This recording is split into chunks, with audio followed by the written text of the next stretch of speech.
Madam কি করছেন? Madam madam ছেড়ে দেন। ম্যাডাম কি করছেন ম্যাডাম? আঙুল পড়ে গেল ম্যাডাম। ম্যাডাম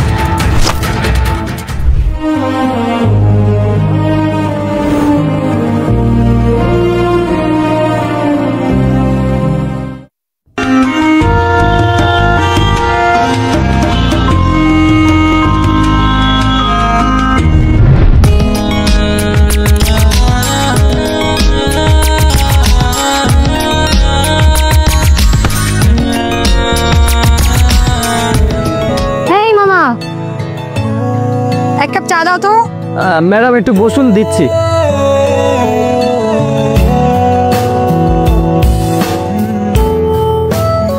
এই আর কতক্ষণ লাগবে চা দিতে? ম্যাডাম পানি গরম দিয়েছি তো একটু সময় লাগবে, একটু বসুন, আমি দিচ্ছি।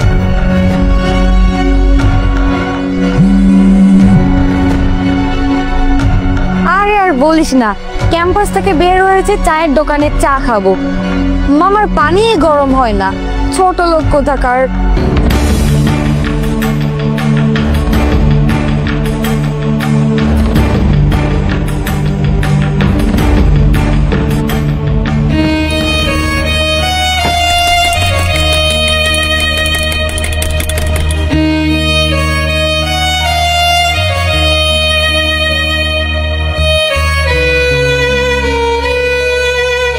ম্যাডাম, আমার নাম ছোট লোক না, আমার নাম দীপ্ত।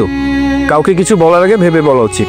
আরে বাপরে, ছোট লোকটা দেখি আবার মুখে মুখে তর্ক করছে। এই বেচিস তো এই চা, তোর আবার নাম আছে নাকি? ম্যাডাম, আমি চা বিক্রি করি বলে কি আমি মানুষ না? আমার কি নাম থাকতে পারে না? হ্যাঁ, নাম থাকতে পারে। এই যেমন ধরো ছোট লোক, ফকিন্নি, চাওলা, গরিব। এই ছোট লোক, জলদি চা দে। তোর সাথে কথা বললে আমার মান সম্মান থাকবে না, মানুষজন দেখছে। কই দে। এই চা দে। দিচ্ছি ম্যাডাম। আরে ছোট লোকের বাচ্চা, কি করলি তুই? দেখে শুনে কাজ করতে পারিস না? ম্যাডাম, আমি ইচ্ছা করে ফেলিনি, আর তাছাড়া আপনি তো আমাকে পায়ে বাঁধিয়ে ফেলে দিলেন। এই ছোট লোকের বাচ্চা, নিজে ভুল করে আবার মুখে মুখে তর্ক করিস? আরে আপনিই তো আমাকে ফেলে দিলেন, আমার জামাটা নষ্ট করে দিলেন। তোদের মতো ছোট লোকদের পোশাক এমনিতেই নোংরা থাকে, আর তোদের পোশাক দেখলি না বোঝা যায় যে তোরা বস্তিতে থাকিস। আমি যা করেছি বেশ করেছি, কি করবি কর। পোশাক দেখে মানুষকে বিচার করেন? আপনি একটা বেয়াদব।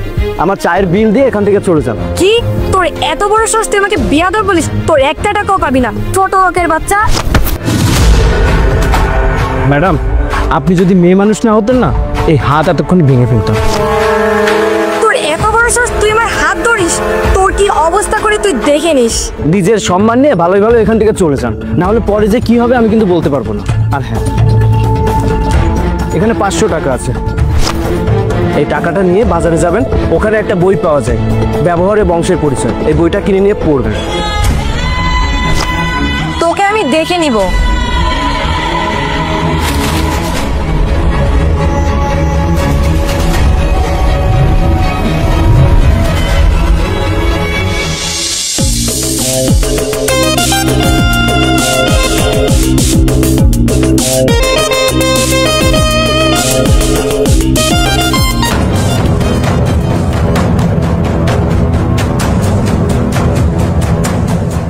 কি রে, এত দেরি হলো কেন?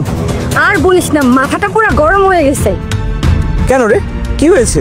আর তোকে দেখেও মনে হচ্ছে তুই আগুন হয়ে আছিস। কারোর সাথে ঝামেলা করেছিস নাকি?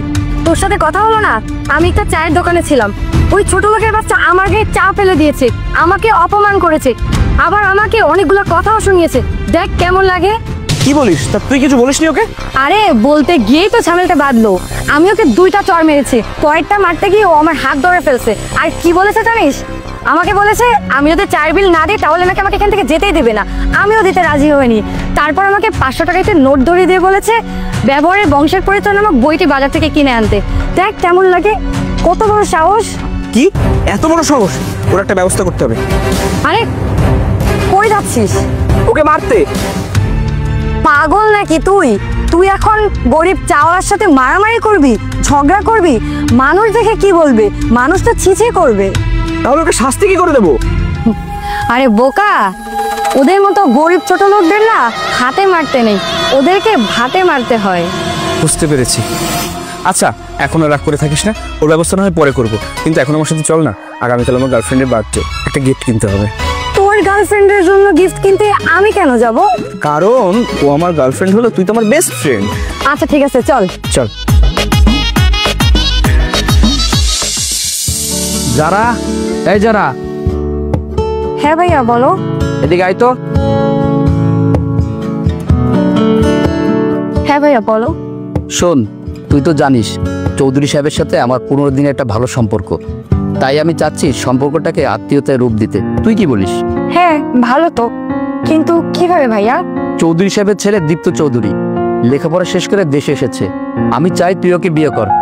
ছেলের দেখতে শুদ্ধও ভালো আর টাকা পয়সাও আছে। তাছাড়া বাবা মারা যাওয়ার আগে বলে গিয়েছিল তার বন্ধুর ছেলের সাথে যেন আমি তোর বিয়ে দেই। ও আচ্ছা, ছেলে অনেক বড় লোক, তাহলে আমি রাজি। আর তাছাড়া তুমি যেহেতু কথা দিয়েছো, তাহলে না করার কিছু নেই। ভাই আমি রাজি। আচ্ছা ভাইয়া, তোমার কাছে কি ছেলের কোনো ছবি আছে? আরে আমার কাছে যদি ছেলের ছবি থাকতো তাহলে তোকে অনেক আগেই দেখাতাম। তবে ছেলে মাশাআল্লাহ অনেক সুন্দর, তুই দেখলে পছন্দ হবে। সমস্যা নেই ভাইয়া, তোমার পছন্দই আমার পছন্দ। এই না হলে আমার বোন। ও আচ্ছা, কালই তুই ওর সাথে দেখা করবি। আচ্ছা ঠিক আছে ভাইয়া।